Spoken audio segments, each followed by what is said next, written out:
podcast that may be the Prince of the Universe. Hi, folks. I'm Matt. And I'm back, baby. Here's a bet to see how long I can keep you out of this. You kind of tricked me. I didn't know you were going to do one episode per book. I thought you were going to do one episode reviewing all of that stuff. Wine. You misinformed me.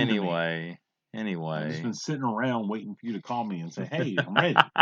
What have you been doing these past few months? Working, and working. Yeah, working. I'm about to watch some more. Hey, did you see the Dune trailer? I did. Do you care? Well, if I didn't care, I wouldn't care, but I did care. I didn't care. I mean, maybe because everyone goes, you've not seen it yet? You've got to see this. And I saw it, I was like... It was a teaser. It was a mood all right. setter. I mean, yeah, but I didn't think it was... If you didn't know what you were seeing, it wouldn't look like much. I mean, the little Muad'Dib music in the back was interesting, I guess. But... you had to know it to like it. But to be honest, I don't think... I need to watch... Is it David Finch? Was he the one that did the one in the 80s? Yeah. I need to watch his version again because... I enjoy it. Visually, I enjoyed it. Yeah. It looks like the characters. It has thing. I can't remember why they hate it so much. Probably because it followed the book so much. I don't know. Because the book's kind of boring and it's one of those things, has that long drawn out. The book is not boring at all. Well, I mean, there's nothing but it's the thing is it's weird. It's a little bit weird, but so was the book. And I like the David Fincher movie. Okay. Yeah, I've never had a problem with it. Like I said, it's been a while, but I remember thinking, wow, visually, this is exactly how I think everyone should look. And then when I see clips of it and everything online, because I meant to watch, when I was reading through Dune, I meant to watch the movie right after I read the novel. But I read the novel on vacation, then I read a few other novels and just kind of forgot about it. But I still want to watch this movie because I remember liking it. It's good. I've seen it several times. Yeah. I remember, and the thing is, like I said, all the characters are, I think, true to form. And I saw some of the, the critiques on it that, this is weird and this is weird. Well, yeah, but just like you said, the book's kind of weird too. Yeah. So I don't know where all the shame and hate comes from that. Because I'll be honest, the look of it, the still suits, they look good. It's amazing for the time. The navigators look, and for the time as well. This came out, early 80s? Yeah. And it looks great. In fact, every fault of special effects is kind of things I like in old special effects. It's just details that I grew up with, and so I just have a soft spot for them, and I don't mind them at all. It looks really good, and I mean, I guess because of Star Wars, they were just trying to grab any sci-fi franchise that would work. But to be honest, this did it do well in theaters when it came out, or no? No. That's a shame because it looks really good even today. I mean, they had a bunch of throwaway, sci-fi epic thrillers back in the day. One of my guilty pleasures would be Ice Pirates. But, oh my gosh, that was a great movie. Krull. I like Krull. Like Krull? I've also seen it several times. That's a good one. There's another one, too. And definitely a Star Wars ripoff. It really wanted to be Star Wars meets He-Man. But it's fantastic. What's the one with, I cannot remember it right now, but it's classic 80s, cheesy early 80s sci-fi with John Boy from the Waltons in it. Do you know what I'm talking about? You know who John Boy from the Waltons was, right? No, I don't know. Oh, you never watched the Waltons? Okay. I just can't remember, but I remember watching that entire movie and thinking, wow, this is cheese, but enjoying it. A lot of those early 80s sci-fi, Beastmaster. Save the Prince, obviously they were trying to this one was obviously trying to hype off of Star Wars, be the next new Star Wars, the biggest thing. Battlestar Galactica. Yeah, but the special effects never got better than Star Wars. Even though it came out later, they were still light years behind what A New Hope had done. So besides that, there's not much coming out. Our movie theaters are open here, by the way. I know.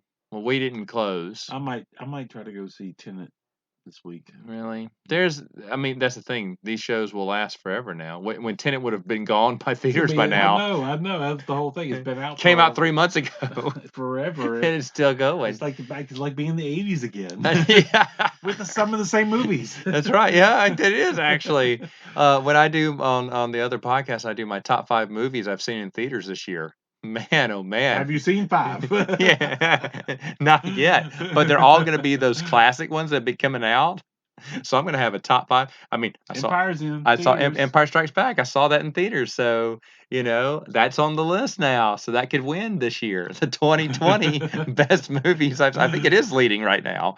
But we are going to watch this is the greatest thing. You don't have to go opening night or 3 weeks or 4 weeks. You can just wait because it's going to be in theaters for a while until And they're something new only comes letting out. like 3 people in there at a I'm time. telling you. No, the Liam Neeson one, the Honest Thief or whatever. My Megan one. It's another Liam Neeson. I will get my revenge. Which, be honest, I never get tired of those movies. Those movies are stinking good. I have not. Cold Pursuit Cold Pursuit is oh my great. goodness, Have you seen it? yes, It is that was great. brilliant. It is It brilliant. was amazingly. It was an amazing spoof on everything that Liam Neeson's doing while not being ham-handed at the spoofiness of it. Exactly. If you didn't know it was a spoof, you would have thought it was serious. That's how great it was. The thing is, the trailer for it makes it look like it's a serious action movie and everything. And it is. Well, then while I'm watching it, and I think I've said layered. this.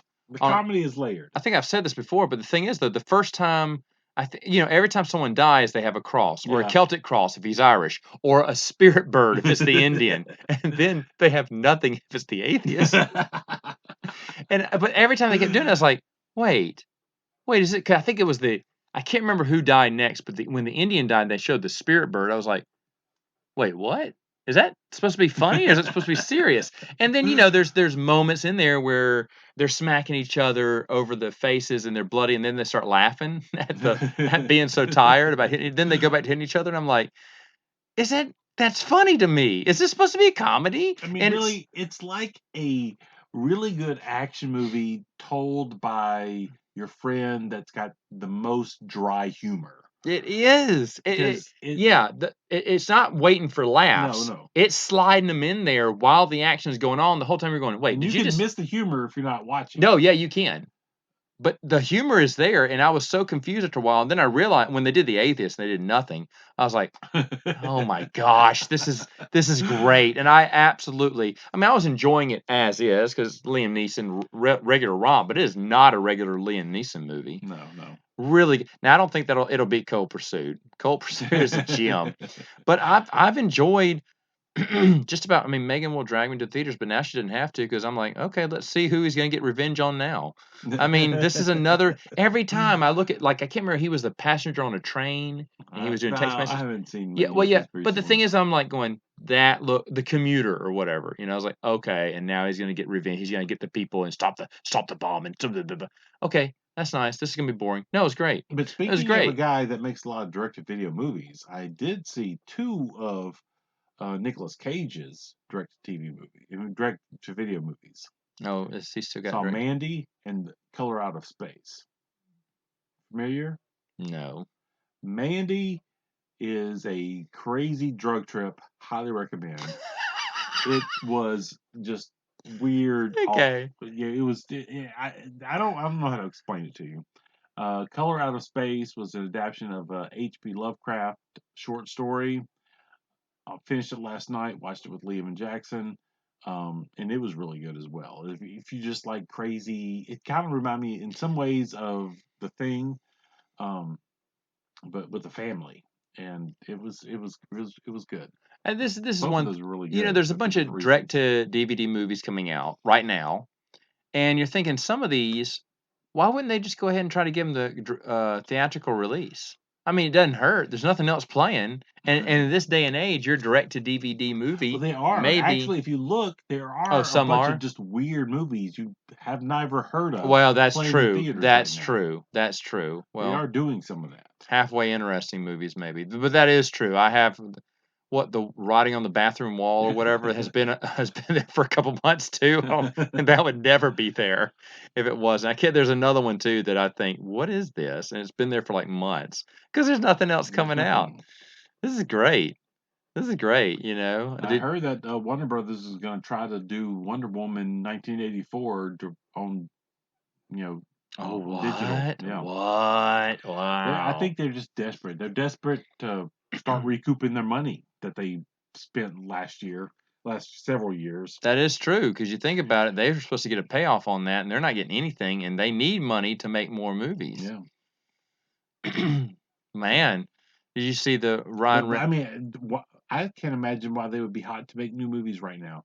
I mean, next year is all going to be this year's movies. Yeah. And so There's gonna be they've got time before they need to make new stuff. Yeah, they got time, but everyone wants to work. Everyone gets the ball rolling, I But guess. they don't know what's gonna.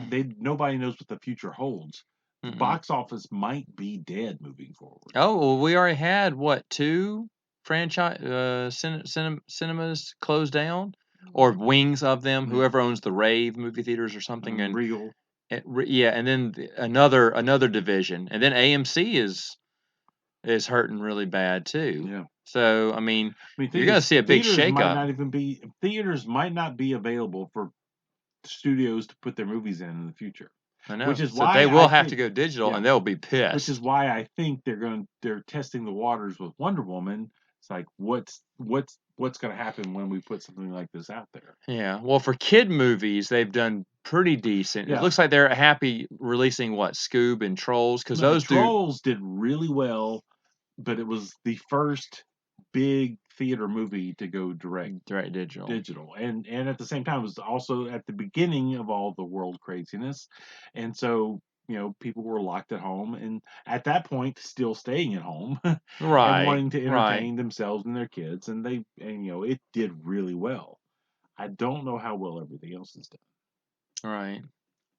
And so we're sitting here in a year where there's not much entertainment, and then Amazon only decides to give us 8 episodes of The Boys. The Boys. Season 2. The thing is, there was rumor early on in this COVID thing that they weren't able to finish it, so maybe they had to end it. Oh, maybe so. Well, it looked like it got an ending. Well, they did. It definitely felt like a complete story. It didn't feel like they lost anything. I just wanted more because The Boys is awesome. And it is. It really is. I want more all the time. Yeah, it really is. And by the way, folks, I'm just going to go ahead and say it. Spoilers. If you haven't seen Boys 2, just stop it right here. Come back and see us. Come around the 12-minute mark. We'll spoil the whole thing for you. But if you haven't seen The Boys season 1, you're really in trouble. But season 2, let's get into it. I think Homelander is one of the best actors out there right now. He is just tearing it up. It's amazing his range. Really, my first introduction to him, I'm like, what's this guy? What is his problem? He's not a very good actor. But it's because he's playing the good guy, and he is a bad actor. The Homelander, the character, is a bad actor when he's playing the good guy. Yeah. He has layers with this character. That is the most layered character. It is on TV. It is. I mean, because there's so many versions. Well, you get to see this, especially in the last episode, where he thanks the 2 women that he absolutely despises right now. He wished they were both dead.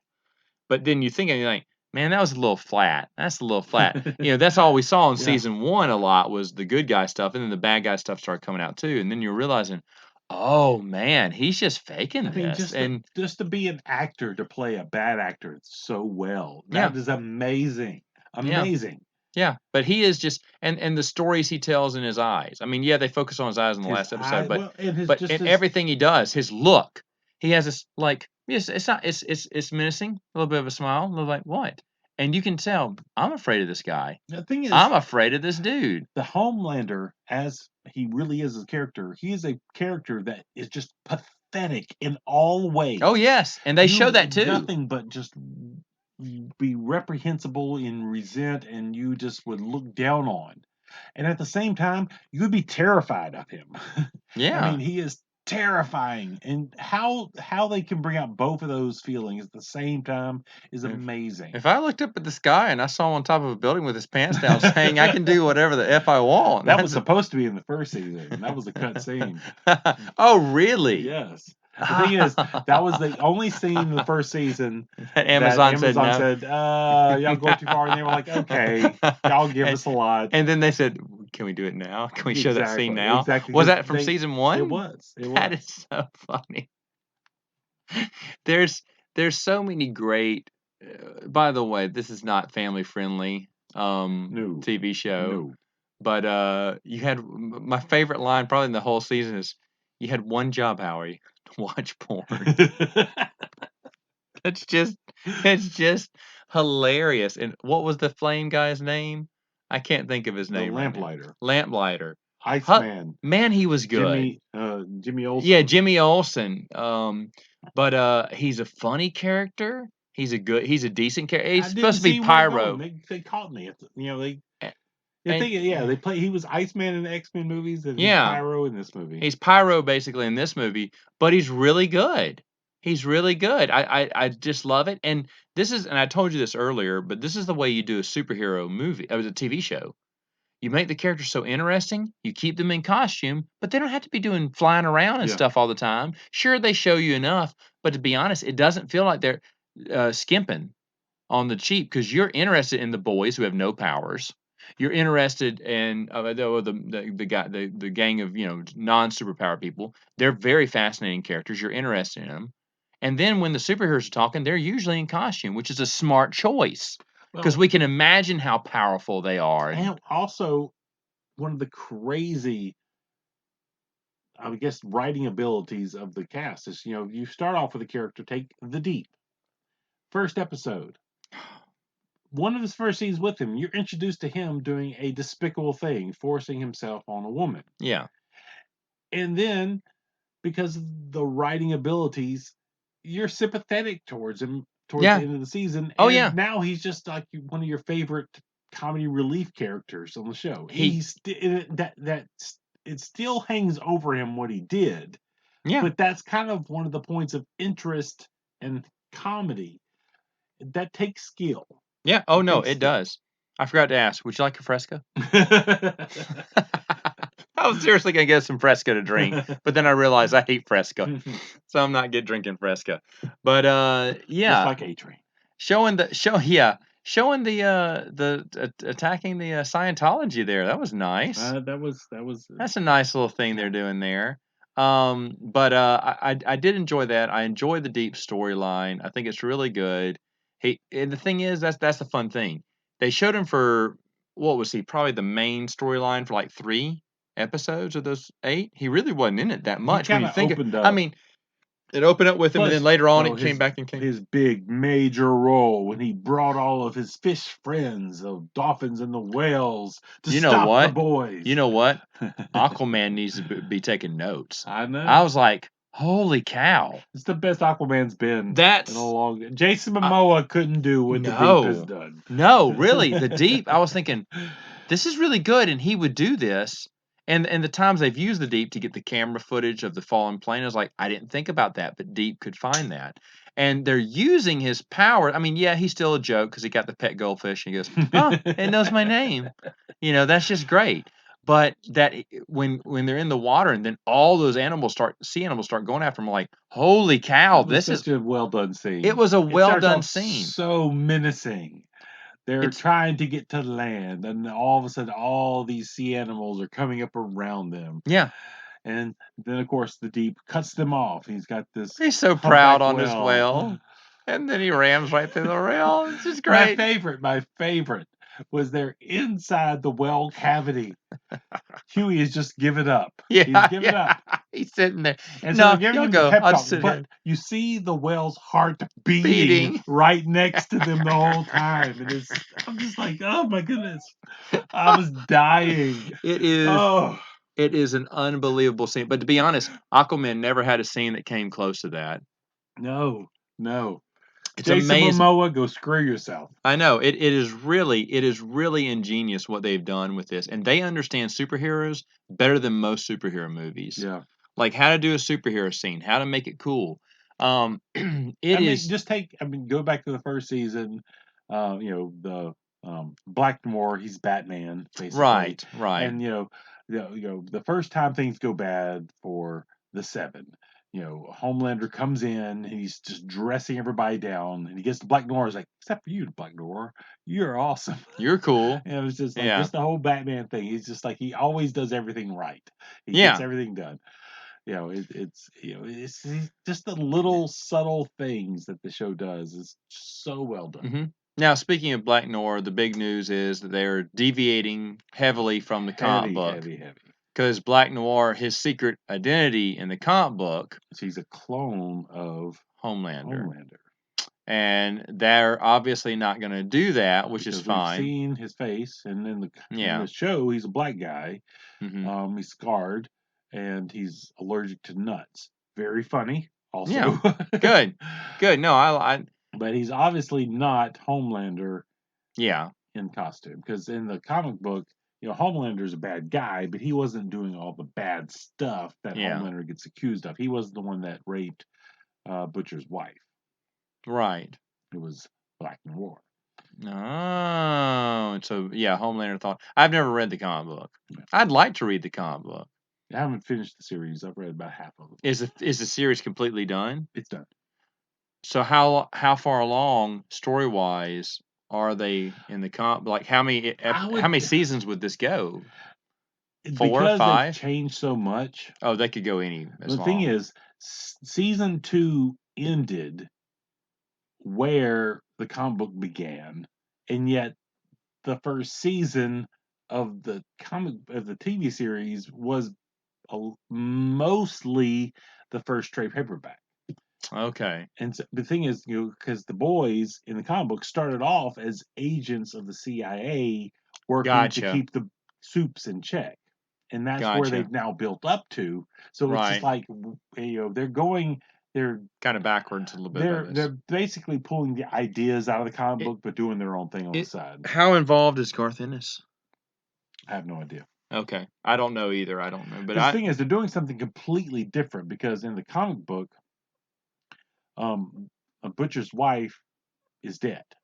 The baby broke out of her stomach, killed her, and he beat it to death with the light stand. Awesome. And that was it. And now we've got this story where the wife survived, and the boy's growing up, and is potentially the biggest weapon they have. Yeah, my big aha moment at the end. Remember, was when the girl got what? Well, the thing is, remember the setup. The Stormfront got remember the whacked so hard she started speaking German. That's nasty. The setup is, Homelander and Homefront hook up, and he, Stormfront. She's like, burn my Superman emblem. Yeah. And he shoots a little laser, and she's just like, burn my Superman emblem area, lower region. And so he opens up on her, and it just sizzles her flesh. Yeah. His son gets mad, and he blows her to pieces. Yeah. So he's got way more power. Legs ripped off. She's burned. That was really knocked into another realm. That was amazing. That was amazing. And so we know the son is more powerful than the father. He's held back because he wants to be human, as his mother was raising him to be. And so we've got this weapon that can be used. And so it's definitely be interesting, because being as this is all new areas that we're moving into, who knows where they're going with it. And I was thinking the guy who plays Butcher, Carl Urban. Judge Dredd. Is Judge Dredd, Bones. Man. His Judge Dredd, yeah, Bones, he's good. He's in these solid roles. This has got to be probably his best, maybe. I might have to. But I love Bones. I love his portrayal of Bones. I love his. I might have to put him on one of my favorite actor lists, because he's always he's never given the credit he's due. No, I agree with that. He's an actor who's not afraid to do things like one of the big things with Judge Dredd. Never showed his face. Yeah, and that was a big deal. And that was a big deal. But actors don't like doing that usually. But he was fine. Because he wanted to act. He wanted to play the role. Yeah. And that's what he does. And he immerses himself into characters.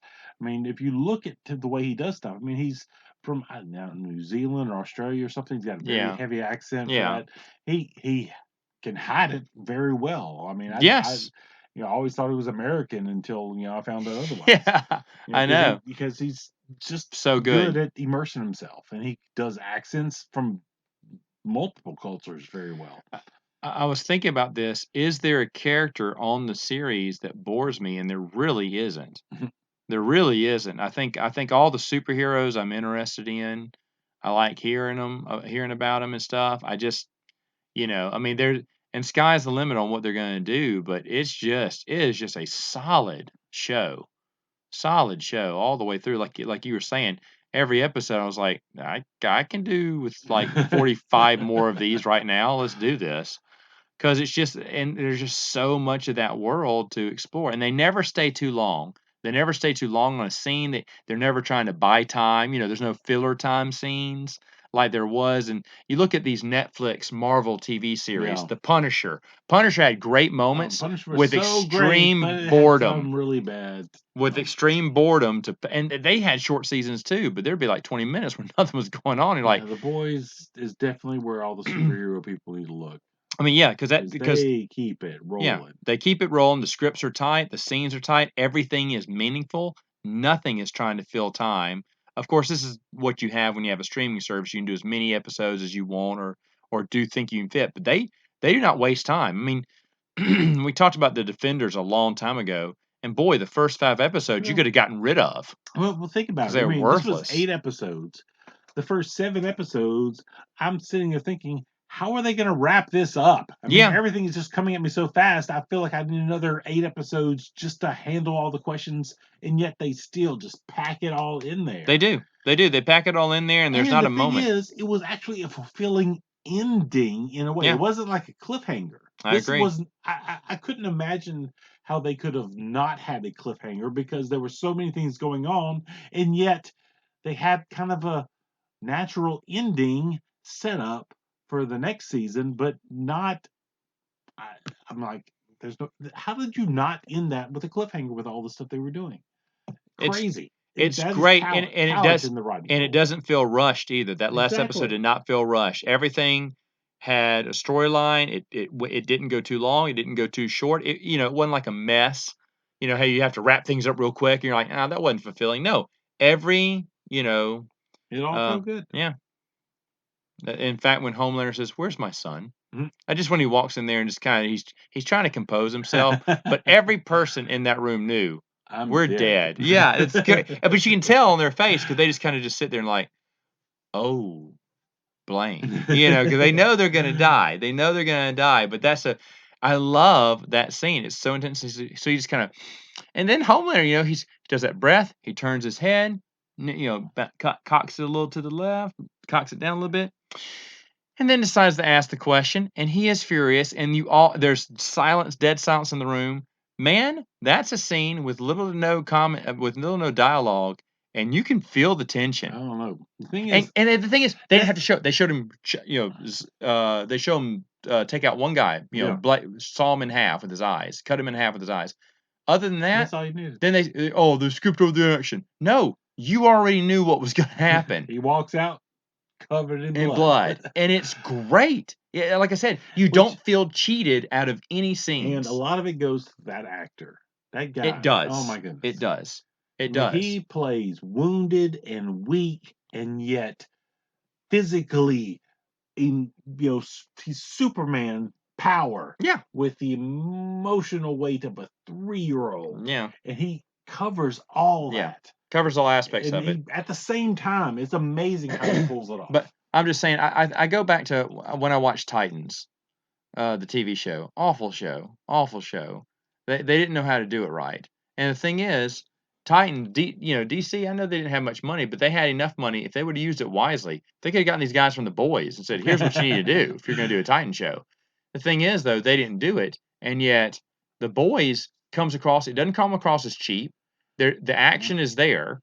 I mean, to be honest, you don't feel like I said, there's scenes where you don't have to see all the action. You see a little bit of it, and that's it. That's all we need to see.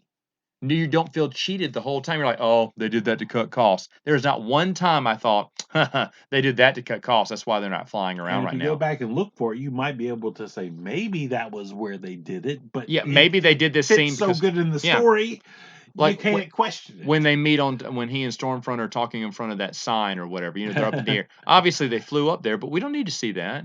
Just that's where the discussion went. But you believe that they flew up there, for that discussion. I'm just saying all that kind of stuff is just there. We don't need to see it, and it's done very smartly.